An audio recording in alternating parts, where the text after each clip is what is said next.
Mesdames et messieurs, bienvenue dans cette édition de 22h au sommaire de l'actualité. À la une dans l'actualité nationale, rencontre de proximité entre les membres du gouvernement et la population reculée. Et enfin, dans l'actualité internationale, Mohamed Bouhari et Atiku Aboubakar appellent au calme après le groupe. Merci si vous nous rejoignez. Après la localité de Dougoum, visitée vendredi, le ministre de l'Éducation nationale de la formation professionnelle, M. Moustapha Mohamed Mahamoud, et son collègue délégué à la décentralisation, M. Hamadou Mohamed Aramis, et les autorités locales, à savoir le préfet Abdelmalik Mohamed Benoïta et le président de la région, le président du conseil régional, Omar Hussein, ainsi que les cadres et responsables de deux ministères, ont sillonné l'arrière-pays dans la journée de samedi et dimanche. Fait marquant, la représentante de l'UNICEF, Mme Zainabou Mouhandé, qui préside aussi le groupe local des partenaires de l'éducation, s'est jointe à cette tournée dans les localités très reculées, situées sur les hauteurs et au pied du mont Moussa Ali, frontière naturelle entre notre pays et ses voisins immédiats, l'Éthiopie, l'Érythrée, Marguerita, puis Modgoul, Otouaï, Mankour. Et la délégation a pu constater de visu les durées de conditions de vie des populations locales dans un environnement hostile où les infrastructures de base font cruellement défaut. L'occasion pour les deux ministres et la haute responsable onusienne de prendre langue avec les notables, les chefs coutumiers, la communauté locale pour s'enquérir de leurs doléances et leurs difficultés, les plus urgentes. Des échanges qui ont permis de faire le tour des besoins urgents dans ces communautés en infrastructures de base comme les écoles, des postes de santé, de l'eau potable, des moyens de substance, mais aussi des moyens de télécommunication. L'occasion des propos repris par le ministre délégué à la décentralisation, M. Hamadou Mohamed Aramis, qui a mis l'accent sur la feuille de route du président de la République, Ismaël Maguélé, en matière de décentralisation. Qu'il y a un engouement de la population à pouvoir s'assurer que tous les enfants aient accès à une éducation. Et dans le cadre du programme du ministère de l'Éducation, l'école rurale, accès à tous les enfants et toutes les filles, nous allons donc nous joindre à cette initiative conjointement pour nous assurer que tous les enfants qui vivent sur le territoire de Djibouti puissent avoir accès à une éducation. De son côté, M. Moustapha Mohamed Mahamoud donner des gages à ces populations à travers notamment sa politique d'instauration des systèmes des écoles qui drainent autour d'elles un ensemble de structures comme les postes de santé, les adductions ou les forages, voire les retenues d'eau potable, mais aussi les fermes agro-pastorales et les élevages des poulaillers pour pallier à la malnutrition récurrente.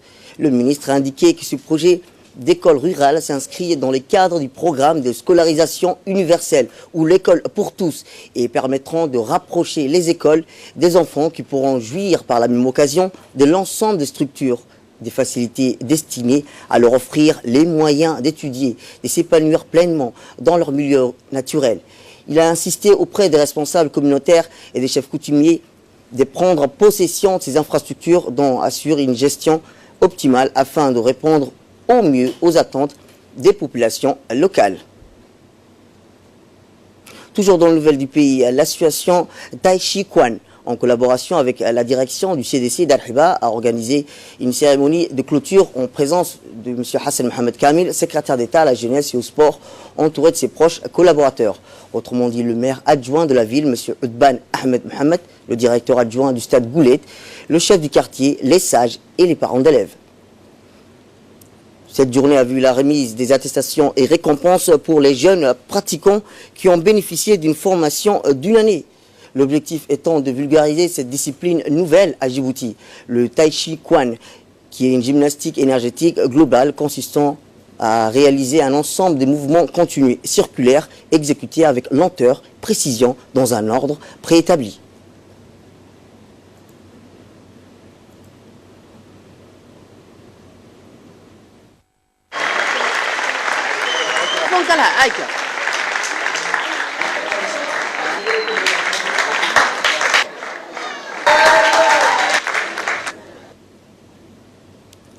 Autre actualité nationale, dans la rubrique de la formation professionnelle, cette fois-ci les médias du pays, l'association de l'Union pour la presse francophone de Djibouti a procédé ce matin au lancement d'une session de 2 semaines à l'Institut d'études diplomatiques au profit des jeunes journalistes. Cette session de formation assurée par M. Jean-Michel Odine, au directeur d'un journal et l'enseignant à l'Université de La Réunion et à l'école journalisme durant 2 semaines. Les jeunes journalistes vont se familiariser avec les fondamentaux du journalisme, les caractéristiques de l'information, à la collecte des traitements des fondamentaux de l'écriture, mais aussi à l'éthique et de la déontologie professionnelle, les sources et le droit de la presse aux autres, notre confrère, Moustapha Ibrahim, qui a couvert pour nous cette session de formation, a interviewé pour nous les formateurs Jean-Michel pour nous expliquer quels les tenants et les aboutissants.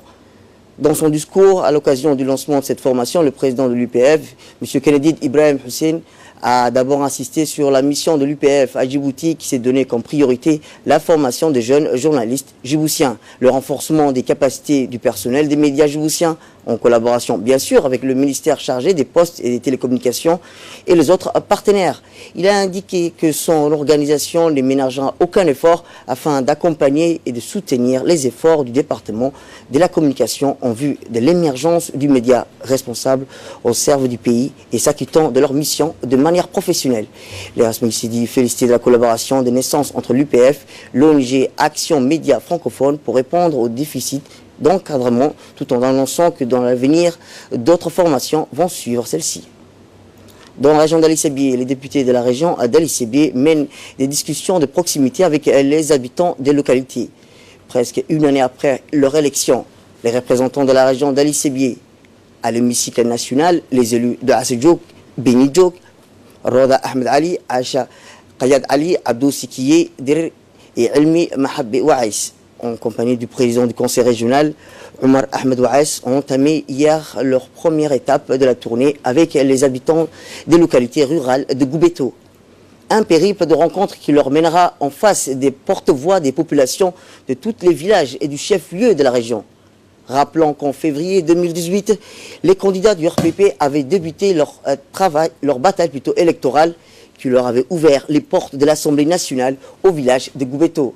Ils effectuent le même parcours des candidats d'hier, cette fois-ci en tant que parlementaires, afin d'effectuer un recueil de doléances auprès des interlocuteurs. Il faut savoir que les membres du Parlement accompagnent toujours les missions gouvernementales en tournée dans la région. À cet effet, ils poursuivent et surveillent la concrétisation par les différents départements ministériels des revendications émises par l'administré. Certaines de vos demandes, ont-elles dit, ont été déjà satisfaites, comme l'installation de l'antenne de relais de Djibouti Telecom, qui permet les liaisons téléphoniques, fait savoir les députés au porte-parole des habitants de Goubeto. Par la suite, les parlementaires de la région, en compagnie du président du conseil régional, se sont rendus dans la localité de Holol. L'ambiance, l'accueil chaleureux réservé aux députés régionaux comme un goût à la saveur électorale. Dans chaque localité visitée, les habitants de tout âge confondus leur ont souhaité la bienvenue. Peu après leur arrivée, ils ont engagé des entretiens fructueux avec ces derniers. Les visiteurs de marque, rappelons-le, ont expliqué aux sages femmes et aux jeunes villageois leur engagement face aux membres du gouvernement pour faciliter leur vie de tous les jours. Les représentants des Assedjouk et de Beni Djouk à l'hémicycle national ont exhorté aux leaders des villageois de se concerter préalablement afin de leur présenter des doléances cohérentes d'intérêt général. Les discussions ont porté essentiellement sur la nécessité d'une action conjointe de façon à apporter ensemble des réponses aux aspirations de la population des localités. Les parlementaires ont eu affaire à des hommes et des femmes loquaces. Certes, notre village, ont-elles dit, est actuellement électrifié, mais toutes les maisons ne bénéficient pas à cela pour cause de non-installation du compteur de la consommation, ont-ils martelé. À leur tour, les membres de l'Assemblée nationale ont recommandé aux familles désireuses de faire la demande d'enregistrement. L'objectif recherché par le biais de ces visites de proximité est d'aboutir par les voies de divers échanges d'informations à la mise en place d'une stratégie de communication, de concertation efficace et fructueuse. À noter qu'une mission parlementaire similaire sera effectuée dans les autres localités de la région, à savoir Ali-Adé, Assamo et Dazbio. Toujours dans le level du pays, le village de Da'afo, relevant du périphérie de Tadjoura, a bénéficié du vendredi d'une distribution de vivres à travers une initiative de la députée Mme Fatouma Daoud Ahmed au profit de 300 familles vulnérables. Ces distributions qui concernent 200 tonnes de produits alimentaires comme le riz, l'huile, la farine, le sucre, s'inscrit dans le cadre des efforts déployés par les pouvoirs publics pour améliorer les conditions de vie des populations. À cette occasion, les locales de la localité de Da'afo se sont félicités de cet appui qui leur permettra, ont-ils dit, de renforcer l'action menée dans les différentes zones du pays pour soutenir la population vulnérable. La cérémonie de distribution s'est déroulée en présence du premier adjoint du préfet de la région, Tadjoura, Habib Djilani, et un représentant du conseil régional, Mohamed Agayo. Les bénéficiaires de cette aide alimentaire se sont réjouis de cette aide. Ils ont remercié la députée Mme Fatouma pour ce geste de bienfaisance. Autre actualité nationale, dans sa perpétuelle quête de promouvoir l'épanouissement et le bien-être des enfants sous sa charge à l'organisation internationale SOS Village d'enfants, Djibouti a organisé sous la direction de l'artiste peintre M. Rifri Bamakrama un atelier d'art plastique destiné à une soixantaine d'enfants âgés de 5 ans à 12 ans. A noter que cet atelier a été sponsorisé par l'imprimerie nationale et le groupe Al-Gamil. M. Rifri Bamakrama a été accompagné pour cet atelier de 3 jours par l'artiste Dek Gafeli. Cette action avait pour but le partage et l'initiation de l'art stimulant ainsi la créativité chez l'enfant. Les enfants bénéficiaires de cet atelier ont produit différents fresques, papier sur toile usant des différentes techniques acquises. SOS Village d'enfants Djibouti compte multiplier et pérenniser ces genres d'actions et profiter de la présence de M. Rifri Bamakrama pour lancer un appel à tous les artistes djiboutiens pour apporter leur pierre à l'édifice. Armé cette fois-ci, le chef d'état-major des armées, le général de corps armé Zakaria Cheikh Ibrahim, s'est envolé tôt ce matin à bord de l'hélicoptère MiG-35 en direction de Mariama dans le district de Arta. Dans son déplacement, le général de corps général Zakaria Cheikh Ibrahim était accompagné du général de brigade Tahir Ali Mohamed, chef d'état-major de la défense. Cette visite du chef d'état-major général des armées avait pour objectif d'assister à un exercice de tir du régiment d'artillerie sur le champ numéro 10. Ce champ de tir est spécialement dédié au tir des engins lourds. À la descente de l'hélicoptère, le CMG a été accueilli par le colonel Omar Hirsi, le chef des corps du régiment d'artillerie. Puis le général Zakaria Cheikh Ibrahim a passé en revue le piquet d'honneur composé de nouvelles recrues avec leurs instructeurs suivis de la délégation.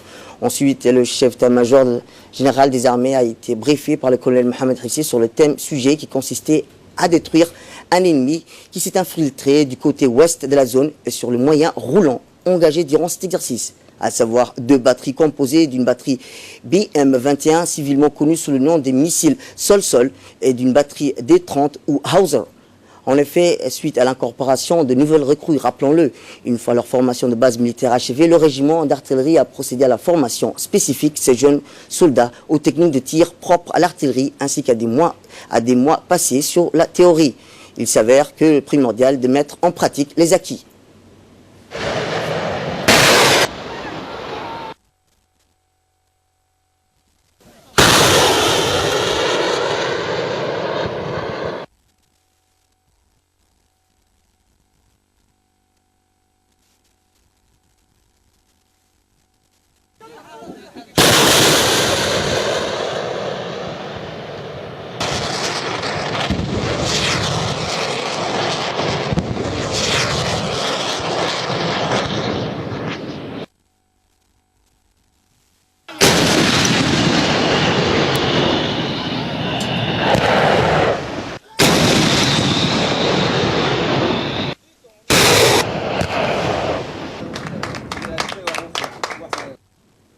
Après que les démonstrations de tir ont été réalisées, le CMGA s'est dit heureux et satisfait. Le CMGA a exhorté les recrues à toujours donner le meilleur d'eux-mêmes pour la nation et à se surpasser. À noter que la formation continue des militaires, priorité absolue du haut commandement, est la clé pour avoir une armée professionnelle toujours prête à relever le défi du quotidien. Dans le dossier de ce soir, l'entrepreneuriat féminin connaît aujourd'hui un tout nouvel essor. Un secteur qui est désormais considéré comme un levier pour la croissance économique, une source de richesse et un outil de création d'emplois. Plusieurs femmes entrepreneurs y contribuent au développement de leur pays. Des métiers exclusivement masculins auparavant sont maintenant occupés par des femmes, comme le cas de Mme Fathia Hussein Aden, patronne du Simba Autotech, un garage moderne. Voici le magazine de ce soir, commenté par Hidayah Mohamed et Nagat Fouad.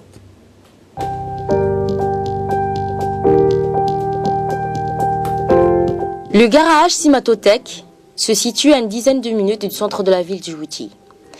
Il a ouvert ses portes en juillet 2018.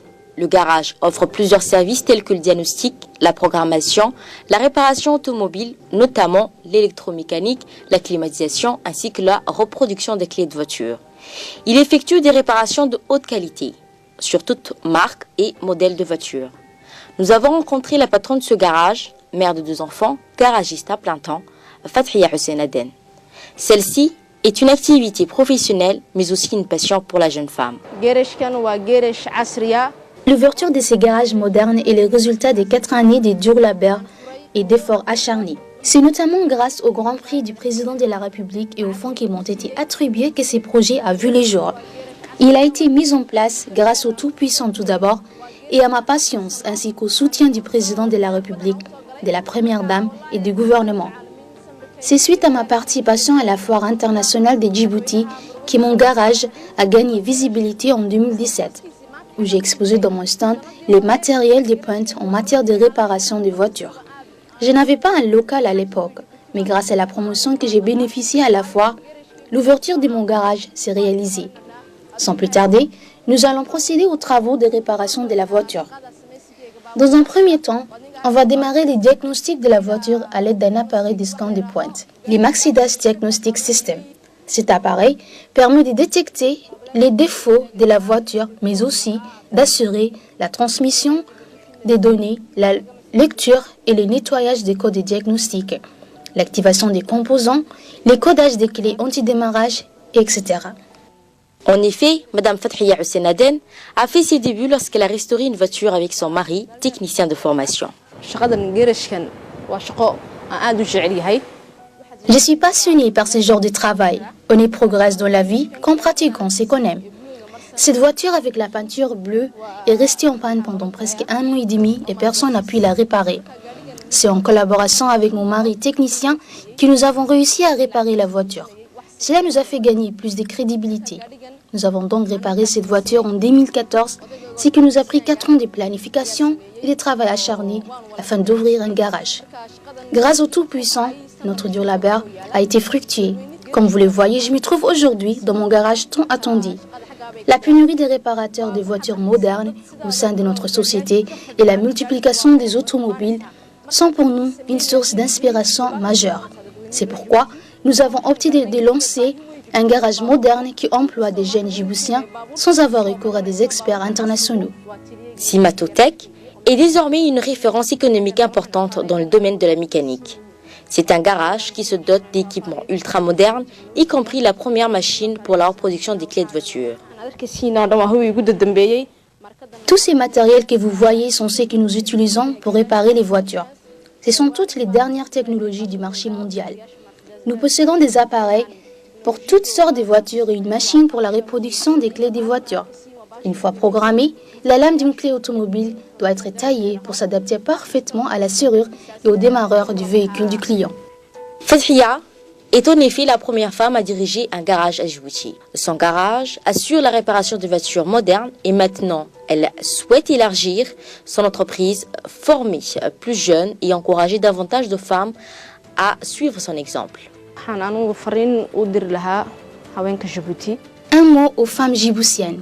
Bien que dans notre pays, aujourd'hui, l'esprit entrepreneurial est implanté et la participation féminine joue un rôle important dans la création des emplois, j'aimerais conseiller les restes des femmes de ne pas être gênées et de mettre en valeur votre production, peu importe sa dimension. Vous devez donc présenter quelle que soit votre activité. Celle-ci participera également au développement économique du pays. Fathia a dû surmonter plusieurs obstacles pour réaliser son rêve. Mais aujourd'hui, son entreprise se développe avec succès. Elle aimerait soutenir à travers son garage l'inclusion et l'autonomisation des femmes dans les secteurs d'entrepreneuriat, l'innovation et la technologie. À Ali Sabieh, cette fois-ci, le conseil régional d'Ali Sabieh, en partenariat avec le secrétariat d'État à la jeunesse et au sport et la fédération djiboutienne de pétanque et la préfecture de la région, ont lancé vendredi midi la 2e édition trophée de pétanque nommée Aous Damer. Trophée Aous Damer, tournoi de pétanque en honneur à cette plante très prisée pour son goût menthe, au thé et à son apport thérapeutique au niveau des reins, très connu notamment dans la région d'Assejoub. Le coup d'envoi de ce tournoi pétanque a été donné par le préfet de la région d'Ali Sabieh, M. Mohamed Ouabri Assoué, en présence du président du conseil régional, Omar Ahmed Ouaïs, les parlementaires de la région ainsi que le président de la fédération de pétanque de Djibouti. Au total, 32 équipes se sont inscrites en tout dans le tournoi Aouz Damer. En triplette, 165 équipes viennent de Djibouti-Ville, dont 5 équipes de la club de la fédération, 10 équipes d'Ali Sabieh-Ville, la ville d'unité, 10 équipes. Dès le matin du vendredi, chaque équipe a effectué son premier match. La cérémonie du trophée de tournoi Aouz Damer s'est tenue au siège du conseil régional hier après-midi.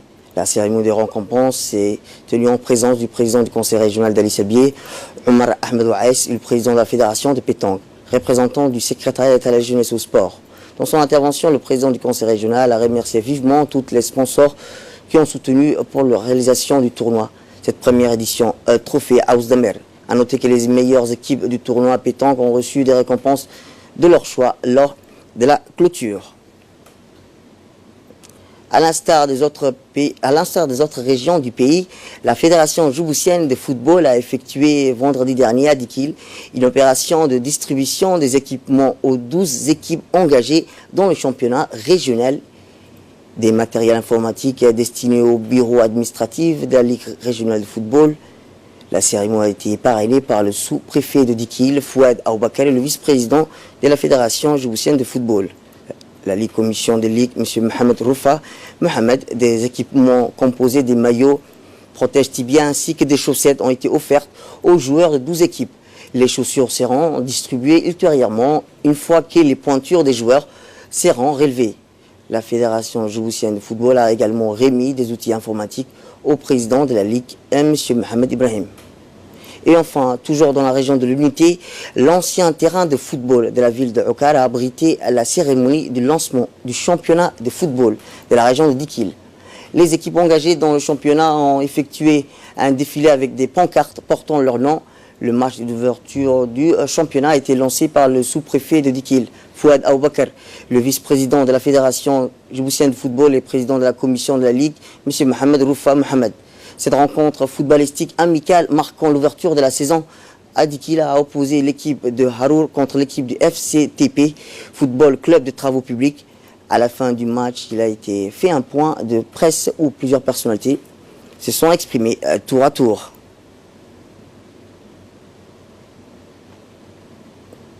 Faits divers pour clore l'actualité nationale. Dans le cadre de la lutte contre la délinquance itinérante, hier à 6 h du matin, les enquêteurs de la brigade de Cheikh Moussa et ceux de la brigade PK12 Nord ont interpellé un multicivil connu dans le milieu de la contrefaçon des billets de banque. En effet, il s'agit de l'aboutissement d'une enquête de longue durée qui a débuté au début du mois de janvier 2019. Pour ce faire, les enquêteurs de la brigade de Cheikh Moussa ont effectué une opération appelée, dans les jargons, une transaction surveillée. Au cours de celle-ci, les gendarmes ont d'abord loué une chambre au PK12 pour éviter tout soupçon de la part du fausseur. Ensuite, ils se sont fait passer pour des commerçants souhaitant acheter 300 000 francs aux faux billets de banque. Le contrefacteur plutôt ayant mordi à l'hameçon a commencé à produire les faux billets en échange d'une somme de 150 000 francs. Un vrai billet que les gendarmes lui ont fourni à l'issue de la fabrication d'une somme de 226 000 francs en faux billets de 10 000 francs et de 2 000 francs. Il a été interpellé par les enquêteurs en planque devant la chambre louée. Au cours de son audience, le criminel a déclaré qu'il s'est livré à ce commerce illicite depuis 2013, qu'il s'est fait déjà arrêter pour le même fait. Selon lui, il a écoulé une somme estimée à plus de, rappelons-le, 1 milliard francs de nos francs sur le marché local. Au cours de cette opération, 3 ordinateurs portables, un scanner puissant avec une impression en couleur de marque HP, une clé USB contenant des imprimeries, des billets de 10 à 5 000, à 2 000 et à 1 000 francs et l'emblème national de l'imprimerie sur le billet de banque ainsi qu'une somme de 226 000 francs de faux billets de banque ont été saisis. L'individu interpellé sera présenté devant la justice pour contrefaçon des billets de banque ayant cours légal en République de Djibouti. En nouvelle du monde, je vous le disais dans le titre, au Nigeria, Mohamed Buhari et Atiku Abubakar appellent au calme après les reports des élections. Quelques heures après le report des élections présidentielles et législatives, le président nigérien Mohamed Buhari et le principal candidat à l'opposition, Atiku Abubakar, ont appelé hier les Nigériens à éviter tout débordement. À Port-Harcourt, dans le sud-est du pays, certains électeurs, pas encore au courant, se sont présentés devant les bureaux de vote qui auraient dû ouvrir à 8h heure locale. La déception est telle que certains avaient fait le voyage pour pouvoir rentrer dans la région natale pour voter. À Ouahari, dans le sud pétrolier du pays, autres dénoncent un complot pour tricher. Sinon, comment expliquer les reports des élections prévues depuis un an avec le temps nécessaire pour tout préparer? Dans ce contexte, le président nigérien a appelé le calme. J'appelle tous les Nigériens à s'abstenir à tout désordre civil et à rester pacifiques, patriotiques et à s'unir afin de veiller à ce qu'une force ni aucun complot n'entrave notre développement démocratique, a-t-il déclaré dans un communiqué. En Sénégal, le Sénégal vote le 24 février pour une élection présidentielle que le sortant Macky Sall, confronté à une concurrence inhabituelle, claire dans un pays friand de débats démocratiques, compte bien remporter dès le premier tour. Face à lui, qui est en conduire à la deuxième phase de 2019 à 2023 dans son plan Sénégal émergent, seuls 4 adversaires rescapés du nouveau système de parrainage des décisions judiciaires, qui ont éliminé des nouveaux rivaux de poids, espérant le contraindre d'un second tour, à commencer par l'ancien Premier ministre Idrissa Seck. L'opposition dénonce la validation des candidatures de Karim Wade, fils de l'ancien ministre, du prédécesseur plutôt de Macky Sall et de Abdoulaye Wade de 2000 à 2012, et du maire déchu de Dakar, Khalifa Sall, décidant du Parti socialiste, tous deux frappés par des condamnations judiciaires. Les bureaux de vote doivent ouvrir de 8h et fermer leurs portes plutôt à 18h. Les premiers résultats sont attendus dans les médias dès la fermeture des bureaux, mais ne deviendront officiels qu'à partir du 26 ou 25 ou 26 février. C'est la fin de cette édition. Merci à vous de nous avoir suivis. Restez avec nous pour la suite de nos programmes télévisés.